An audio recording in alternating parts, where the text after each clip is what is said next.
Hello दोस्तों, Urdu लाजी official channel में आपका एक बार फिर से खैर मकदम है। आज 20/8/2023 को जो सीटेट का एग्ज़ाम हुआ है उसके उर्दू के जो सवालात हैं उसके आंसर की लेकर हाजिर हुआ हूँ।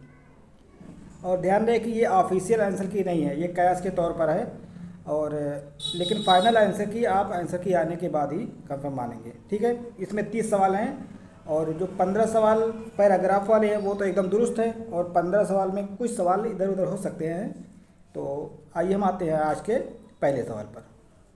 पहला सवाल है, इसमें देखिए कि इबारत दी हुई है।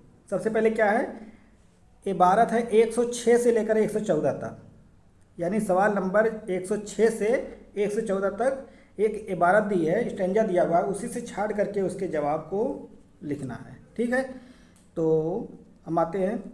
इसकी इबारत है कि इसकी इबारत देख लीजिएगा, पूरी पौधे हमारी ज़िंदगी में बहुत अहमियत रखते हैं, इस तरीके से इसकी इबारत है। तो मैं इसके सही आंसर को आपको बता देता हूँ। तो इसमें जो पहला सवाल है, रेगिस्तानी पौधों के जिस्म कैसे होते हैं। रेगिस्तानी पौधों के जिस्म ये होते हैं कैसे, मोटे, रेशेदार और फूले हुए होते हैं। तो 106 का जवाब क्या हो जाएगा, ऑप्शन नंबर 2।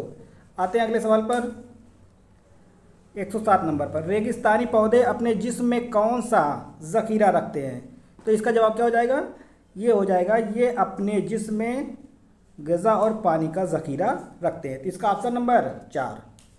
आते हैं अगले सवाल पर, सवाल नंबर 108। सवाल नंबर 108 है, ये ज़ख़ीरा कब उनके काम आता है, यानी ये ज़ख़ीरा पौधों के कब काम आता है। तो इसका जवाब हो जाएगा ख़राब मौसम में, जब ग़िज़ा और पानी की किल्लत होती है तब ये जो है ज़ख़ीरा काम आता है। तो इसका ऑप्शन नंबर 3, 108 का ऑप्शन नंबर 3, समझ गए ना। चलिए आगे, सवाल नंबर 109। रेगिस्तानी पौधों के पत्ते जसामत में कैसे होते हैं। रेगिस्तानी पौधे जो होते हैं वो छोटे होते हैं, उनके पत्ते जो होते हैं छोटे होते हैं। ठीक है, तो 109 का हो जाएगा सवाल नंबर 3। अगला सवाल, सवाल नंबर 110। सवाल नंबर 110 है, रेगिस्तानी पौधे का रंग कैसा होना चाहिए होता है।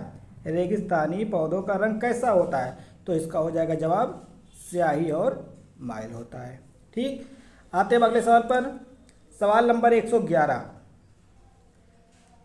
दरख्तों के नीचे जाने से ठंडक का एहसास क्यों होता है। तो इसका हो जाएगा ऑप्शन नंबर 2, पौधे में पानी की ज़ायद मिकदार और उसके पत्तों में फ़िज़ा में खारिज होने की वजह से। तो इसका जवाब क्या हो जाएगा, ऑप्शन नंबर 2, 111 का ऑप्शन नंबर 2। आते हैं अगले सवाल पर, सवाल नंबर 112। 112 है, रेगिस्तान के पौधों का कांटों की शक्ल में होने की वजह से उन्हें क्या फ़ायदा होता है। तो जुगाली करने वाले जानों या जानवर पर मुंह बांधने की गुरेज करते हैं। जुगाली का मतलब क्या होता है, यानी जो मुंह को चलाते हैं, जो जानवर होते हैं जैसे गाय वगैरह हैं, जुगाली करते हैं, हरदम मुंह को, गाय और बकरी है मुंह को हिलाते रहते हैं। ठीक है, उसी को जुगाली कहते हैं। यानी इस तरीके के जो जानवर होते हैं वो जो है उस दरख्तों को नहीं खाते हैं क्योंकि वो दरख्त कांटेदार होते हैं। तो ऑप्शन नंबर इसका हो जाएगा 1, 112 का ऑप्शन नंबर 1, ये जुगाली वाला ऑप्शन। ठीक, आते हैं अब अगले सवाल पर, सवाल नंबर 113। एहसास की जमा। एहसास की जमा क्या होगा, इसका जमा होगा एहसासात। एहसास की जमा एहसासात। सवाल नंबर 113 का जवाब ऑप्शन नंबर 2। अगला है कि फ़ायदा का मुतज़ाद। मुतज़ाद मान क्या होता है, अपोजिट। इसके मान क्या होता है, अपोजिट। फ़ायदा क्या होगा, फ़ायदा का होगा नुकसान। फ़ायदा का क्या होगा, इसका हो जाएगा नुकसान। समझ में आ गया। चलिए अब अगला सवाल। अब इसके बाद जो है एक स्टेंजा दिया, ये शेर दिया हुआ है, शेर को पढ़िए और उसके बाद 115 से लेकर के 120 तक का जवाब इसी शेर में मिलेगा। ठीक, तो ये अल्लामा इकबाल की नज़्म है कि सितारों से आगे जहां और भी हैं, अभी इश्क के इम्तिहान और भी हैं, कैनात न कर आलम रंगबू पर, चमन और भी है, आसिया और भी है। इस तरीके से पूरी गज़ल है, पूरी नज़्म है ये कि तू शाहीन है परवाज़ है काम तेरा, तेरे सामने आसिया और भी है। ठीक, तो हम आते हैं, इसी में से सवाल को छाट करके लिखना है। तो 115 जो है, शायर ने दूसरे मिसरे में किसके इम्तिहानात की बात कही है?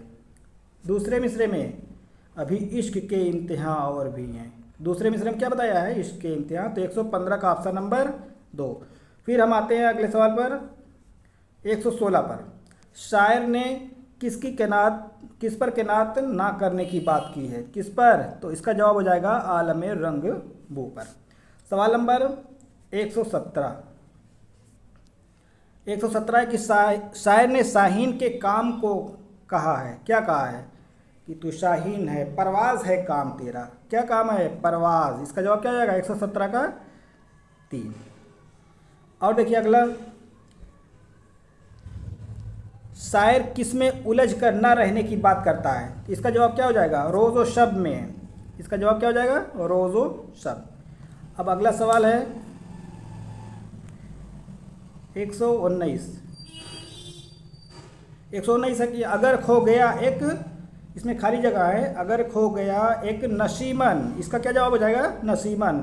अगर खो गया एक नसीमन तो क्या है? ठीक, इसका जवाब क्या हो जाएगा? 119 का नसीमन। अब आते हैं अगले सवाल पर, सवाल नंबर 20।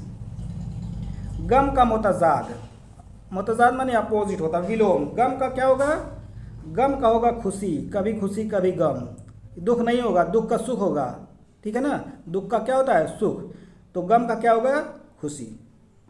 दुख सुख, खुशी गम। क्लियर हो गया ना। चलिए अब आते हैं अगले सवाल पर।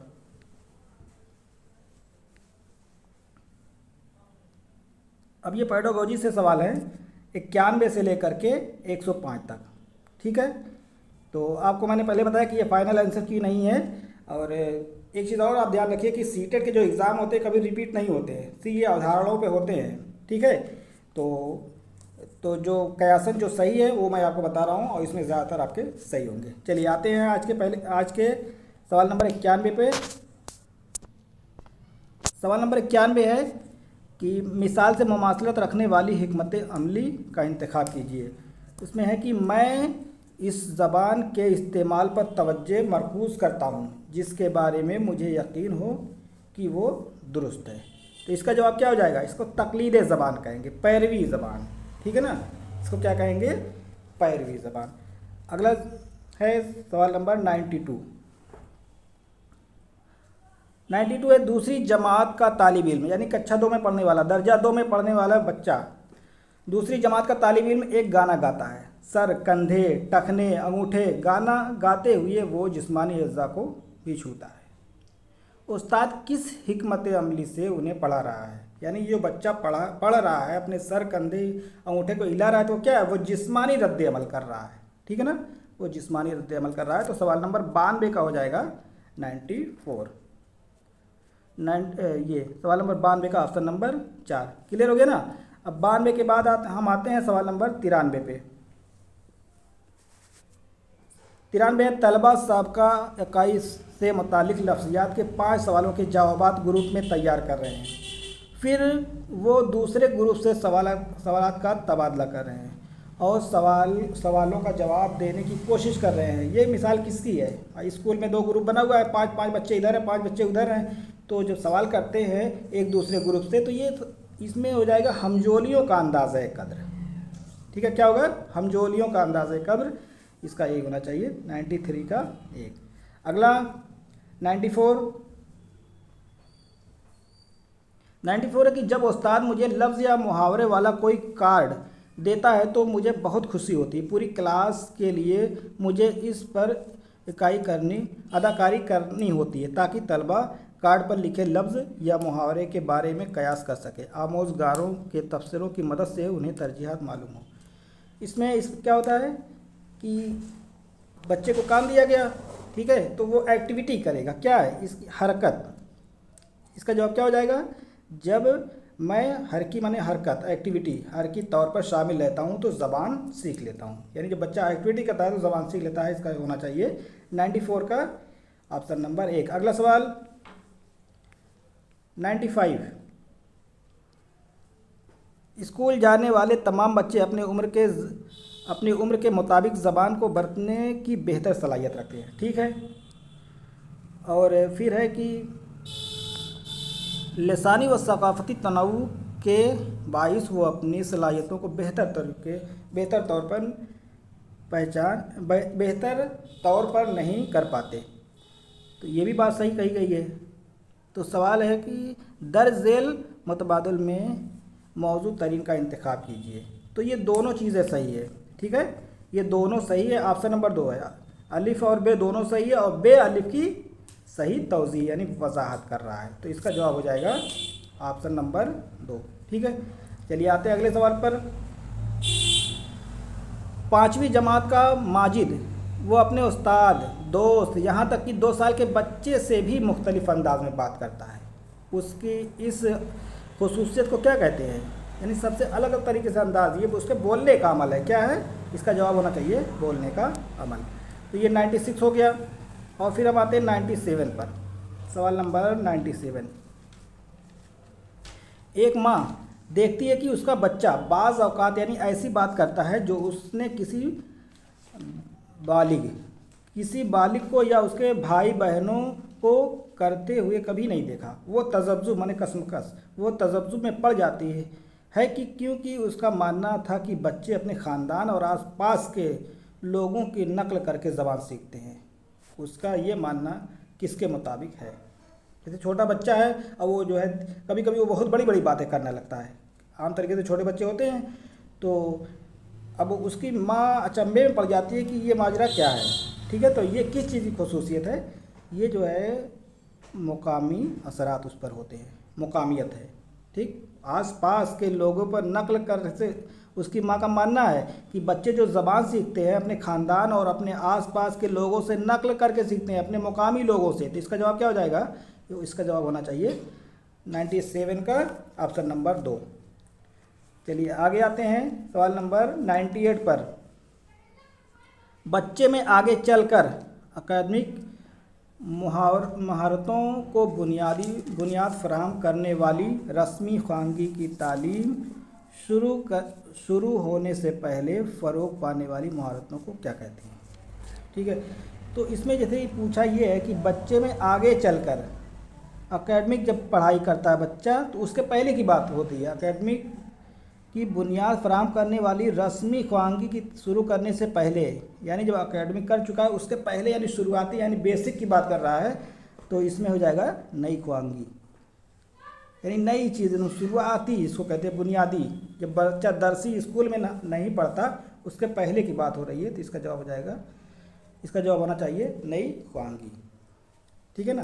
यानी एकेडमिक पढ़ाई जो करता है उसके पहले की पूछ रहा है, यानी बच्चे में आगे चलकर एकेडमिक महारतों को बुनियादी फराहम करने वाली रस्मी ख्वानगी तालीम शुरू होने से पहले, ठीक है। यानी इससे पहले, एकेडमिक से पहले फ़रोग़ पाने वाली महारतों को क्या कहते हैं? उसको कहते हैं नई ख्वानगी। इसका जवाब होना चाहिए नई ख्वानगी, ठीक है। फिर हम आते हैं अगला सवाल नंबर 99। दादी माँ घर पर बच्चों को कहानियाँ पढ़कर सुनाना पसंद करती हैं। इसमें इस तरह वो बच्चों को नई किताबों और ख़यालात से मुतारिफ़ कराती हैं और बच्चे भी उस पूरे अमल में मुस्तैदी से शामिल रहते हैं। इस तकनीक को क्या कहते हैं? मुकालमाती तो होगा नहीं, मुकालमाती माने मतलब दो चार बच्चे आपस में रहते हैं तो आपस में तबादला ख्याल करते हैं, वो कुछ पूछता है वो कुछ पूछता है, तो मुकालमा, उसको मुकालमाती कहते हैं। और जब 2-3-4 बच्चे साथ में पढ़ते हैं तो मुश्तरका हो जाता है। बुलंद ख़ानी जो होता है वो जो है टीचर बच्चों से पढ़वाता है ताकि अगर बच्चे के तलफ़्फ़ुज़ में कोई गलतियाँ हो या पढ़ने में लय में कोई दिक्कत हो तो उसको सही कराए, ठीक है। तो ये तीनों नहीं होना चाहिए और इसका जवाब होगा मिसाली क़िराअत, ठीक है। चलिए आगे आते हैं अगले सवाल पर। क़िराअत की तदरीस का वो तरीक़ा जो हरूफ और सौतियतों जैसे बुनियादी अनासिर से शुरू होता है और बच्चों को बताता है कि मजमूई क़िराअत शुरू करने से पहले सौतियों को जोड़कर अल्फाज बनाए जा सकते हैं। इसे क्या कहते हैं? सौत माने क्या होता है? सौत माने आवाज़। जिसे बच्चा सबसे पहले क्या कहता है? सबसे पहले वो बच्चा पहले क्या होगा, पहले उसको आवाज़ सिखाई जाएगी। ठीक है, ये आवाज़ का मतलब जैसे शुरू शुरू के जो होते हैं अलिफ बे पे, उसके बाद वो लफ्ज़ों को जोड़ेगा, यानी शुरुआत से उसको सिखाया जा रहा है, नीचे से ऊपर सिखाया जा रहा है। ठीक है ना, इसको जो सिखाया जा रहा है, बोलने की जो कला सिखाई जा रही है, उसको पहले एकदम नीचे से शुरू किया जा रहा है। ठीक, यानी पढ़ने से पहले उसको जो है पहले आवाज़ है सिखाई जा रही है, यानी अलिफ बे सिखाया जा रहा है, उसके बाद वो जो है अल्फाज को जोड़ेगा, यानी बुनियादी तौर पर सिखाया जा रहा है, शुरू से सिखाया जा रहा है, यानी नीचे से ऊपर सिखाया जा रहा है। ठीक, इसका जवाब होना चाहिए 100 का सवाल, ऑप्शन नंबर 3। चलिए आते हैं अगले सवाल पर। दावा और दलील दी गई है। दावा है कि सौती हिज्जे दुरुस्त हिज्जे की आमोजिश की सलाहियत पर कदगन लगाता है। और फिर दलील में दिया गया है कि जब छोटे बच्चे रवायती हिज्जे के बजाय अपने ईजाद करदा हिज्जे को बरतते हैं तो ये दुरुस्त हिज्जे की आमोजिश की सलाहियत पर कदगन नहीं लगाता। तो दोनों बातें सही है।